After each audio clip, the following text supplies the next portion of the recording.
Good morning dear student, सभी लोगों को मेरा नमस्कार। स्वागत करते हैं आप सभी का आपके अपने YouTube channel OD study point में।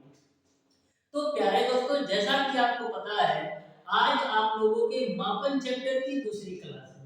इसके पहले ऑलरेडी मैंने डियर स्टूडेंट मापन चैप्टर पर एक क्लास ले रखा हूँ, जिसमें मैंने आपको डियर स्टूडेंट मापन की पद्धतियां, लंबाई के कौन कौन से मात्रक होते हैं, द्रव्यमान के कौन कौन से मात्रक होते हैं और समय के कौन कौन से मात्रक होते हैं, बहुत ही बेहतरीन तरीके से सारी चीजों को कवर करा दिया।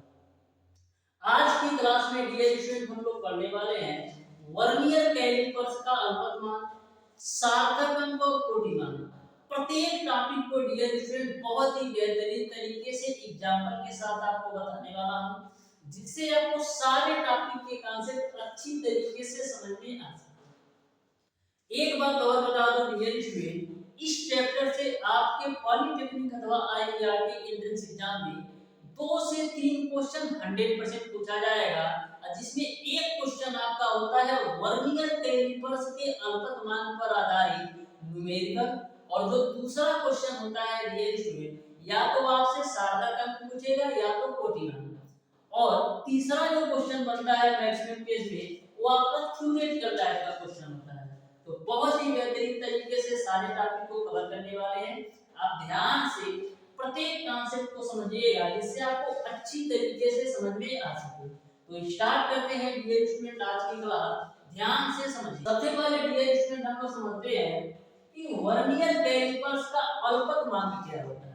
तो वर्नियर कैलिपर्स का अल्पतमान का बिल्कुल सिंपल सा डेफिनेशन है कि वर्नियर कैलिपर्स की जो एक भाग की लंबाई होती है, मुख्य पैमाने के एक भाग की लंबाई से कम होती है, इसे हम वर्नियर का अल्पतमान कहते हैं।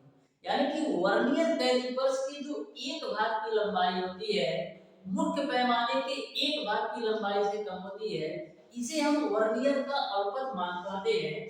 यदि आप डेफिनेशन लिखना चाहते हैं तो यहाँ से लिख सकते हैं कि वर्नियर कैलिपर्स के एक भाग की जो लंबाई होती है, मुख्य पैमाने के एक भाग की लंबाई से कम होती है, इसे हम वर्नियर का अल्पतमान कहते हैं। यदि मैं मान लेता हूँ डियर स्टूडेंट कि वर्नियर के n भाग की जो लंबाई है, मुख्य पैमाने के n-1 भाग की लंबाई के बराबर है, तो ऐसे कंडीशन में यदि मैं आपसे पूछूं कि वर्नियर के एक भाग की लंबाई किसके बराबर होगी, वर्नियर के एक भाग की लंबाई किसके बराबर होगी, यदि वर्नियर के n भाग की लंबाई जो है मुख्य पैमाने के n-1 भाग की लंबाई के बराबर है, तो यहाँ से हम निकाल सकते हैं डियर स्टूडेंट वर्नियर पैमाने के एक भाग की लंबाई, वर्नियर पैमाने के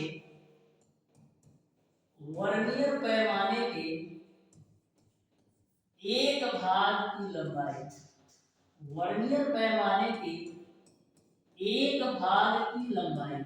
तो वर्नियर पैमाने की जो एक भाग की लंबाई होगी वो किसके बराबर होगी, मुख्य पैमाने के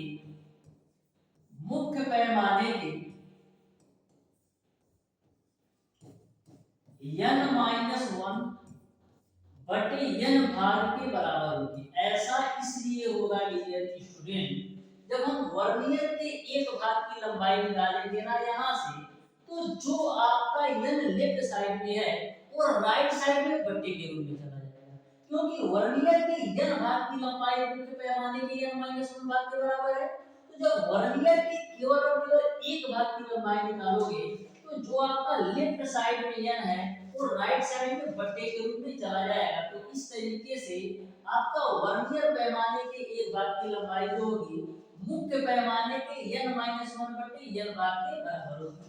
अब आपको पता है डियर स्टूडेंट कि अल्पतमांक बराबर क्या होता है। अल्पतमांक बराबर आपका होता है डियर स्टूडेंट मुख्य पैमाने के एक भाग की लंबाई माइनस का वर्नियर पैमाने के एक भाग की लंबाई। अल्पतमांक बराबर आपका होता है डियर स्टूडेंट मुख्य पैमाने के एक भाग की लंबाई, मुख्य पैमाने के एक भाग की लंबाई माइनस का वर्नियर पैमाने के एक भाग की लंबाई, एक भाग की लंबाई। तो मुख्य पैमाने के एक भाग की लंबाई को मैं मान लेता हूं 1 है, माइनस का वर्नियर पैमाने की एक भाग की लंबाई किसके बराबर है? वर्नियर पैमाने के एक भाग की लंबाई डियर स्टूडेंट आपका बराबर है मुख्य पैमाने के n माइनस 1 बटे n भाग। वर्नियर पैमाने के एक भाग की जो लंबाई है मुख्य पैमाने के n माइनस 1 बटे n भाग के, तो यहाँ पर हम वर्नियर पैमाने के एक भाग की लंबाई की जगह पर n माइनस 1 बटे n लिख सकते हैं। इसी को आप कैलकुलेट कर लो तो एलसीएम आपको मिलेगा n, यहाँ से मिलेगा n, इस माइनस का अंदर मल्टीप्लाई कराओ तो माइनस का n प्लस का 1 हो जाएगा, n से आपका कैंसिल होगा तो फाइनली आपको मिल जाएगा 1 बटे n। यही आपका अल्पतमांक का फार्मूला है। अल्पतमांक बराबर आपका हो जाता है मुख्य पैमाने के एक भाग की लंबाई बटे वर्नियर पैमाने पर कुल भागों की संख्या। इसको आप यदि आप थ्योरी के रूप में लिखना चाहते हैं तो लिख सकते हैं अल्पतमांक बराबर मुख्य पैमाने के एक भाग की लंबाई बटे वर्नियर कैलिपर्स पर कुल भागों की संख्या। अब मैं आपको एक न्यूमेरिकल सॉल्व कराऊंगा तो आपको अच्छी तरीके से समझ में आ जाएगा डियर स्टूडेंट कि कैसे सॉल्व करना है। तो ध्यान से समझिएगा, न्यूमेरिकल को बहुत ही बेहतरीन तरीके से हम लोग क्लियर करने वाले हैं। तो न्यूमेरिकल आपका एग्जांपल के रूप में दे रखा है, आप ध्यान से इस न्यूमेरिकल को पढ़िएगा और बताइएगा डियर स्टूडेंट कि कैसे सॉल्व करना है इस न्यूमेरिकल। तो न्यूमेरिकल आपका इस प्रकार से है डियर स्टूडेंट कि वर्नियर के 20 भाग मुख्य पैमाने के 19 भाग के बराबर है। तो मुख्य पैमाने की एक भाग की लंबाई आपका 0.5 मिमी है, ये आपका मिमी नहीं है, 0.5 मिमी है। तो इसका अल्पतमांक क्या होगा ये आपको बताना है। तो अभी मैंने आपको एक फार्मूला बताया है कि अल्पतमांक बराबर क्या होता है। अल्पतमांक बराबर आपका क्या होता है मुख्य पैमाने के एक भाग की लंबाई, मुख्य पैमाने के एक भाग की लंबाई, मुख्य पैमाने के एक भाग की लंबाई बटे वर्नियर कैलिपर्स पर कुल भागों की संख्या बटे वर्नियर कैलिपर्स पर कुल भागों की संख्या, कुल भागों की संख्या। तो यहाँ पर मुख्य पैमाने के एक भाग की जो लंबाई दे रखा है वो आपको दे रखा है डियर स्टूडेंट 0.5 मिलीमीटर, यानी कि मुख्य पैमाने के एक भाग की लंबाई आपको दे रखा है 0.5 मिलीमीटर और वर्नियर कैलिपर्स पर कुल भागों की जो संख्या है वो आपका है 20। तो बट्टे का 20 कर दो तो यहाँ से आपका क्या हो जाएगा, ऊपर नीचे 10 से मल्टीप्लाई करो तो मिल जाएगा 5 बट्टे का 200, 5 से कैंसिल करेंगे तो 5 चौक 20 0, यानी कि आपको मिल जाएगा 1 बट्टे 40। 1 बट्टे 40 को आप कैलकुलेट करिएगा तो 0.025 मिल जाएगा। इस तरीके से जो अल्पतमांक होगा वो आपका 0.025 हो जाएगा। तो क्लियर तरीके से समझ में आ गया होगा कि वर्नियर कैलिपर्स के अल्पतमांक पर कैसे न्यूमेरिकल पूछे जाते हैं। इसी को डियर स्टूडेंट आप 1/n के रूप में जानते हो, जो मैंने लिखा है कि मुख्य पैमाने के एक भाग की लंबाई बटे वर्नियर कैलिपर्स पर कुल भागों की संख्या है, यही आपका 1/n होता है। अब डियर स्टूडेंट कुछ महत्वपूर्ण पॉइंट है, इसको भी आप ध्यान में रखिएगा तो बहुत ही बेहतरीन तरीके से आपको समझ में आ जाएगा। कभी-कभी इससे भी क्वेश्चन पूछा जाता है तो ध्यान से देखिएगा। तो सबसे पहले डियर स्टूडेंट हम समझते हैं कि प्रेक्षित लंबाई क्या होती है। तो जो आपकी प्रेक्षित लंबाई होती है मुख्य पैमाने की माप प्लस वर्नियर पैमाने पर मिलने वाला चिन्ह गुणे अल्पतमांक होता है। इस फार्मूले को आप ध्यान में रखिएगा, कभी-कभी क्वेश्चन पूछ लिया जाता है। वहीं पर डियर स्टूडेंट वास्तविक लंबाई से भी कभी-कभी न्यूमेरिकल पूछ लेता है। तो वास्तविक लंबाई बराबर आपका प्रेक्षित लंबाई प्लस का शून्याङ्क त्रुटि होता है। वास्तविक लंबाई बराबर आपका प्रेक्षित लंबाई प्लस का शून्याङ्क त्रुटि होता है। तो इस बात को आप अच्छी तरीके से ध्यान में रखिएगा। अब देखिएगा यदि आपका शून्याङ्क त्रुटि पॉजिटिव है, यदि आपका शून्याङ्क त्रुटि पॉजिटिव है तो हम क्या करेंगे, हम घटा देते हैं। यदि आपका शून्याङ्क त्रुटि पॉजिटिव है तो इसको हम घटाते हैं, और यदि आपका शून्याङ्क त्रुटि निगेटिव है तो हम क्या करते हैं, जोड़ते हैं। यह बहुत ही महत्वपूर्ण पॉइंट है, ध्यान में रखिएगा। यदि शून्याङ्क त्रुटि आपका पॉजिटिव होगा तो हम घटाते हैं, और यदि आपका शून्याङ्क त्रुटि निगेटिव होगा तो हम जोड़ते हैं। यह आपका न्यूमेरिकल में फॉर्मूला होता है। नेक्स्ट हम बढ़ते हैं डियर स्टूडेंट की पेच मापी क्या होता है। तो सिंपल सी डेफिनेशन है पेच मापी का।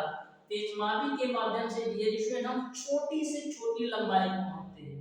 पेच मापी के माध्यम से हम छोटी से छोटी लंबाई को मापते हैं। जैसे ऐसे समझ सकते हो कि पेच मापी के माध्यम से हम 1 मिलीमीटर के 100वें भाग 1 मिलीमीटर के 100वें भाग को भी हम आसानी से माप सकते हैं।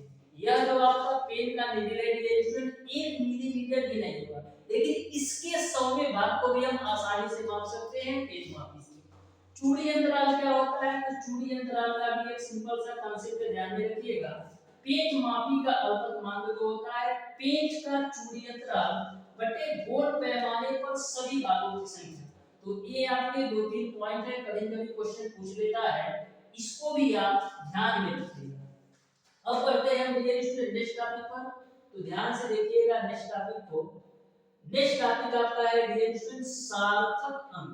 तो ध्यान में रखिएगा कि सार्थक अंक को कैसे आपको ज्ञात करना है। बहुत ही बेहतरीन तरीके से मैं आपको बताने वाला हूँ। बिल्कुल सिंपल और आसान तरीका होगा जिससे आपको अच्छी तरीके से समझ में आ सके। तो बिल्कुल बेहतरीन तरीके से बताऊंगा, आप ध्यान से देखिएगा तो अच्छी तरीके से समझ में आए। यहाँ से डियर स्टूडेंट हम बात करते हैं सार्थक अंक क्या होता है, और सार्थक अंक को निकालने के लिए हमको कौन कौन से कंडीशन ध्यान में रखना होता है। तो ध्यान से देखिएगा डियर स्टूडेंट, सार्थक अंक को थोड़ा और छोटा कर लो, ये लो, ठीक है। अब हम समझते हैं डियर स्टूडेंट सार्थक अंक। ध्यान से समझिएगा कि सार्थक अंक कैसे निकालते हैं और कौन कौन से कंडीशन फॉलो होते हैं सार्थक अंक को ज्ञात करने के लिए। तो सबसे पहले सार्थक अंक होता क्या है, तो किसी भी माप को जो शुद्ध अंकों में आप प्राप्त कर सकते हो ना, वही उसका सार्थक अंक होता है। किसी भी माप को जो भी आप शुद्ध अंकों में प्राप्त कर सकते हो ना, वही आपका सार्थक अंक होता है।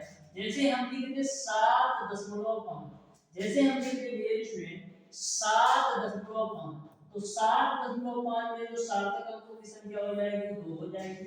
उसी प्रकार से यदि मैं लिख दूं 75.3, तो इसमें जो सार्थक अंकों की संख्या हो जाएगी वो आपका 3 हो जाएगी। यानी कि किसी भी मान को जो भी आप शुद्ध अंकों में प्राप्त कर सकते हो वही उसका सार्थक अंक होता है। इसके कुछ कंडीशन है, ध्यान में रखिएगा, जिससे आप न्यूमेरिकल को बहुत ही बेहतरीन तरीके से सॉल्व कर सकते हो, और इससे आपका एक क्वेश्चन 100% आएगा और मैक्सिमम आप 2 से 3 सेकंड में सॉल्व कर सकते हो। देखो कैसे। कंडीशन नंबर फर्स्ट ये है डियर स्टूडेंट कि 10 के घातों के गुणनफल का सार्थक अंकों की संख्या पर कोई प्रभाव नहीं पड़ता है। 10 की घातों के गुणनफल का सार्थक अंकों की संख्या पर कोई प्रभाव नहीं पड़ता है। कहने का मतलब यह है डियर स्टूडेंट, यदि आपका लिखा रहा है कि 7.5 गुणे 10 की पावर 7 और लिखा रहा है 7.5 गुणे 10 की पावर 19, तो दोनों में जो सार्थक अंकों की संख्या होगी केवल और केवल 2 ही होगी। यानी यहाँ भी 2 सार्थक अंक होगा और यहाँ भी आपका 2 ही सार्थक अंक होगा। क्यों? क्योंकि सार्थक अंक का रूल है कि 10 की घातों का सार्थक अंकों की संख्या पर कोई प्रभाव नहीं पड़ता है। इसीलिए 7.5 गुणे 10 की पावर 7 या 7.5 गुणे 10 की पावर 19 दोनों में सार्थक अंकों की संख्या केवल और केवल 2 होगी। दूसरा पॉइंट एक आता है डियर स्टूडेंट कि 2 अंकों के बीच सभी शून्य सार्थक अंक में गिने जाते हैं। यानी कि 2 अंकों के बीच जितने भी अंक आएंगे, जितने भी शून्य आएंगे सार्थक अंक में गिने जाते हैं। जैसे लिखा है 7.005 लिख दिया है, या लिख दिया है 73.0005। तो 2 अंकों के बीच जितने भी शून्य आएंगे सब सार्थक अंक में गिने जाएंगे। तो इसमें सार्थक अंकों की संख्या कितनी हो जाएगी? 1 2 3 4, यानी सार्थक अंकों की संख्या 4 हो जाएगी। इसमें सार्थक अंकों की संख्या कितनी होगी? 1 2 3 4 5 6, तो इसमें सार्थक अंकों की संख्या 6 हो जाएगी। यानी कि दो अंकों के बीच जितने भी शून्य आएंगे सभी आपको सार्थक अंक में काउंट कर लेना है। यहां तक आपको क्लियर है। तीसरा आपका ए है डियर स्टूडेंट, यदि दशमलव बिंदु से पहले कोई अंक है तो दशमलव के बाद वाले शून्य भी सार्थक अंक में आते हैं। जैसा कि मैंने आपको एग्जांपल के रूप में बता दिया है, ये वाला एग्जांपल, कि यदि दशमलव बिंदु से पहले कोई अंक है, यानी कि इस तरीके से लिख दिया है 7.00321, तो यदि दशमलव बिंदु के पहले भी आपका कोई अंक है तो दशमलव बिंदु के बाद जो जीरो है ना, इनको भी आप सार्थक अंक में काउंट करोगे तो इसमें सार्थक अंकों की संख्या कितनी हो जाएगी? 1 2 3 4 5 6, तो सार्थक अंकों की संख्या आपका 6। यहां तक आपको क्लियर है। अब बात करते हैं डियर स्टूडेंट की पॉइंट नंबर 4 क्या कहता है। पॉइंट नंबर 4 ये है डियर स्टूडेंट, यदि आपका दशमलव बिंदु से पहले कोई अंक नहीं है तो दशमलव के बाद सभी शून्य को छोड़कर सभी अंक सार्थक अंक होते हैं। यानी कि यदि दशमलव बिंदु से पहले आपका कोई भी अंक नहीं है तो दशमलव बिंदु के बाद जो भी शून्य है उनको छोड़कर जो भी अंक होंगे वो आपका सार्थक अंक होंगे। जैसे आपको इस तरीके से दे रखा हो, जैसे आपको इस तरीके से दे रखा हो 7 पॉइंट सॉरी जैसे आपको इस तरीके से दे रखा हो 0.0073, तो रूल नंबर 4 आपका यही कहता है कि यदि दशमलव बिंदु के पहले आपका कोई भी अंक नहीं है तो दशमलव बिंदु के बाद वाले अंक को छोड़कर जितने भी अंक होंगे वो आपका सार्थक अंक होंगे। तो इसमें जो सार्थक अंकों की संख्या होगी केवल और केवल 2 हो जाएगी। उसी प्रकार से यदि आपका लिखा रहे 0.0753, तो दशमलव बिंदु से पहले आपका शून्य है, ये भी सार्थक अंक में नहीं आएगा। दशमलव बिंदु के बाद भी शून्य है, ये भी सार्थक अंक में नहीं आएगा। लेकिन ये तीनों अंक आपके सार्थक अंक में आएंगे, यानी सार्थक अंकों की संख्या हो जाएगी 3। यहां तक आपको क्लियर है। अब डियर स्टूडेंट हम बात करते हैं पॉइंट नंबर, अब हम बात करते हैं डियर स्टूडेंट पॉइंट नंबर 5। तो ध्यान से देखिएगा पॉइंट नंबर 5 को भी, जो कि आपका जोड़ और घटाव से है। इस पर भी कभी-कभी आपसे क्वेश्चन पूछ लिया जाता है। आपको दो अंकों को जोड़ने के लिए बोल दिया जाएगा और पूछेगा कि सार्थक अंक क्या होगा।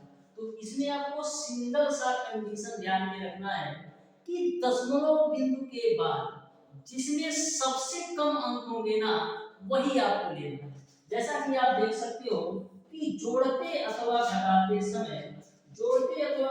समय दशमलव बिंदु के बाद जितने कम से कम अंक, यही आपका मेन पॉइंट है।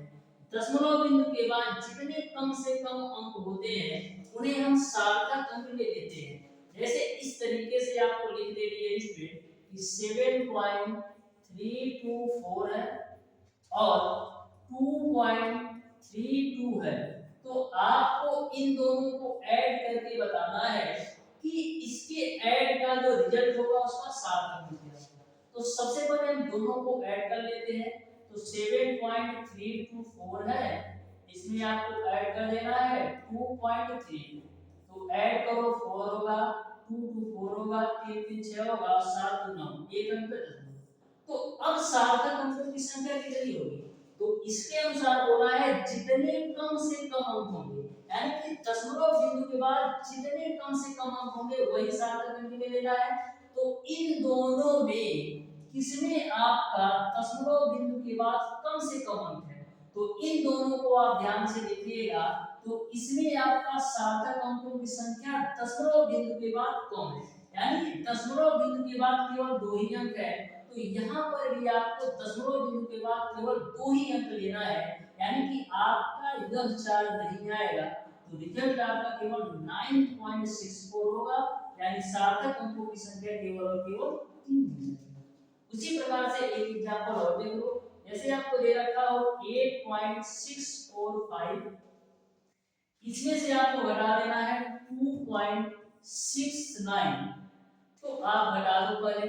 देखो 8.645 में से आपको घटाना है 2.69 घटाओ तो यहाँ पर आपका 5 हो जाएगा, 14 में से 9 जाएगा 5 हो जाएगा, फिर 15 में से 6 जाएगा 9 हो जाएगा, और 7 में से 2 जाएगा आपका कितना हो जाएगा 5 हो जाएगा।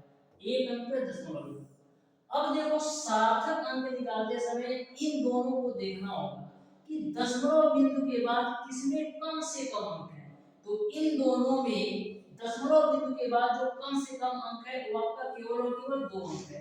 तो इसमें भी केवल आपको 2 अंक लेना है, यानी 5 आपको नहीं लेना है। तो फाइनली जो आंसर होगा वो आपका 5.95 यानी सार्थक अंकों की संख्या आपका हो जाएगा 3। यह भी कांसेप्ट आपको समझ में आ गया। अब डियर स्टूडेंट नेक्स्ट हम आगे चलते हैं जो कि आपका कंडीशन नंबर 6 है। तो ध्यान से देखिएगा कंडीशन नंबर 6 आपका क्या है। बिल्कुल सिंपल सा इसका भी कांसेप्ट है, आपको बहुत ही बेहतरीन तरीके से यह भी कांसेप्ट समझ में आने वाला है। तो देखो कंडीशन नंबर 6 आपका एक आता है कि पूरा अथवा भाग करते समय सबसे कम माप वाले सार्थक अंक लेना चाहिए। गुणा अथवा भाग करते समय सबसे कम माप वाले सार्थक अंक लेना चाहिए। इसका मतलब क्या है, इसको आप ध्यान से समझिए। इसका मतलब क्या है डियर स्टूडेंट, इसको आप ध्यान से समझिएगा तो अच्छी तरीके से समझ में आएगा। जैसे किसी आयत की लंबाई आपको दे रखा हो 7.5 और चौड़ाई आपको दे रखा हो डियर स्टूडेंट 1.21, तो आपको यदि एरिया निकालना है और बताना है कि एरिया का सार्थक अंक क्या होगा, यानी आयत के क्षेत्रफल का सार्थक अंक क्या होगा। तो आयत का क्षेत्रफल क्या होता है, लंबाई गुणे आपका चौड़ाई। तो लंबाई की वैल्यू दे रखा है 7.5 और चौड़ाई की वैल्यू दे रखा है 1.2। तो 75 एकम 75 को 5 हासिल बचेगा 7, 75 गुना 150 और 150 में 7 जोड़ोगे तो 157 हासिल बचे 15। अब 75 एकम 75 और 15 जोड़ोगे तो 90 हो जाएगा। अब कितने अंक पे दशमलव लगेगा, एक यहाँ से 2 यहाँ से, यानी 3 अंक पे दशमलव लग जाएगा। अब यदि मैं आपसे पूछूं कि सार्थक अंकों की संख्या कितनी होगी, तो यहाँ पर कंडीशन दे रखा है कि सबसे कम माप वाले सार्थक अंक लेना है। तो इन दोनों में सबसे कम माप वाला सार्थक अंक किसका है, इन दोनों में इसका यदि हम सार्थक अंक की बात करें तो 2 है और इसका यदि हम सार्थक अंक की बात करें तो 3 है। तो दोनों में सबसे कम सार्थक अंक किसका है, लंबाई का, यानी केवल और केवल 2 सार्थक अंक है। तो इसमें भी आपको केवल और केवल 2 सार्थक अंक लेना है, यानी कि 75 आपका नहीं जाएगा, केवल आपका 9.0 आएगा। तो इस तरीके से सार्थक अंकों की संख्या केवल और केवल 2 हो जाएगी। तो बहुत ही बेहतरीन तरीके से यहाँ तक आपको सारी चीजें समझ में आ गई। नेक्स्ट टॉपिक पर हम बात करते हैं कोटिमान। तो कोटिमान को आप ध्यान से समझिएगा, बहुत ही बेहतरीन सा इसका भी कांसेप्ट है, आपको अच्छी तरीके से यह भी समझ में आएगा। तो ध्यान से समझिएगा कोटिमान को, ठीक है। तो देखो कोटिमान का कांसेप्ट क्या है, कोटिमान, ठीक है। कोटिमान देखो, तो सबसे पहला ये है कि कोटिमान कैसे निकालते हैं। तो किसी भी संख्या का यदि आपको कोटिमान निकालना है ना, तो सबसे पहला आपका कंडीशन ये है कि उस संख्या को आपको दशमलव के एक बिंदु के बाईं ओर रखना है, यानी कि दशमलव के बाईं ओर केवल और केवल आपको एक ही बिंदु रखना है। किसी भी संख्या का यदि आप कोटिमान निकालना चाहते हो तो दशमलव के बाईं ओर केवल आपको एक ही अंक रखना है, यानी कि यदि आपको 75.3 का कोटिमान निकालना है तो सबसे पहला काम यह है आपको दशमलव के बाईं ओर केवल आपको एक ही अंक लेना है। तो इसको आप क्या लिख सकते हो, 7.53 into 10 to the power 2 के रूप में लिख सकते हो, ठीक है ना। यहाँ तक कोई दिक्कत नहीं है। तो यदि मैं आपसे पूछूं कि सार्थक अंकों की संख्या इसमें सॉरी कोटिमान कितना होगा, तो आप कहोगे 10 पे पावर 2।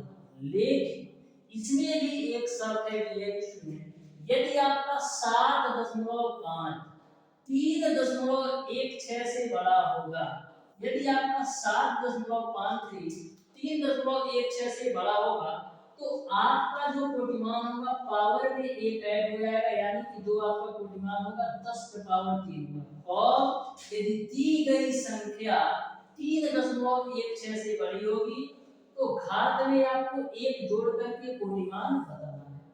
उसी प्रकार से यदि आपको दे रखा हो 2.3 गुणे 10 पे पावर 6, इसमें सार्थक अंकों की संख्या पूछी जाए तो इसमें सार्थक अंकों की संख्या केवल और केवल 10 पे पावर 6 होगी। क्यों? क्योंकि जो आपका 2.3 है 3.16 से छोटी है, तो जब आपका 3.16 से संख्या आपकी छोटी होगी तो जो आपका कोटिमान होगा 10 की घात के बराबर ही होगा। लेकिन यदि आपका 3.16 के बराबर ही होगा तो भी आपको पावर में एक ऐड कर देना है। जैसे इस तरीके से दे रखा हो 3.16 पूरे 10 पे पावर 9, तो इसमें सार्थक अंकों की संख्या यदि मैं पूछूं तो 10 पे पावर 9 तो है ही, और जो आपका 3.16 है 3.16 के बराबर है, यानी कि पावर में आपको एक और ऐड कर देना है, यानी कि 10 पे पावर 10 आपका कोटिमान हो जाएगा। कहने का मतलब ये है कि स्टूडेंट यदि आपकी संख्या 3.16 से छोटी होगी तो जो आपका 10 का घात दिया होगा वही कोटिमान होगा। यदि आपका 3.16 के बराबर संख्या हो या 3.16 से बड़ी संख्या हो तो दोनों ही कंडीशन में आपको 10 की घात में आपको एक और ऐड कर देना है। इस तरीके से आप कोटिमान निकाल सकते हो। तो बहुत ही बेहतरीन तरीके से आपको कोटिमान भी समझ में आ गया होगा। इस तरीके से डियर स्टूडेंट आज की क्लास में मैंने आपको बताया है वर्नियर कैलिपर्स का अल्पतमान, कोटिमान और सार्थक अंक, और प्रत्येक टॉपिक को डियर स्टूडेंट मैंने आपको एग्जांपल के साथ बताया है जिससे आपको अच्छी तरीके से समझ में आ सके। तो मिलते हैं डियर स्टूडेंट नेक्स्ट क्लास में। नेक्स्ट क्लास में डियर स्टूडेंट मापन चैप्टर से रिलेटेड जितने भी क्वेश्चन पूछे गए हैं आपके पॉलिटेक्निक अथवा आईआरटी एंट्रेंस एग्जाम में और जितने भी क्वेश्चन पूछे जा सकते हैं सभी को कवर करने वाला हूं। मिलते हैं, तब तक के लिए धन्यवाद।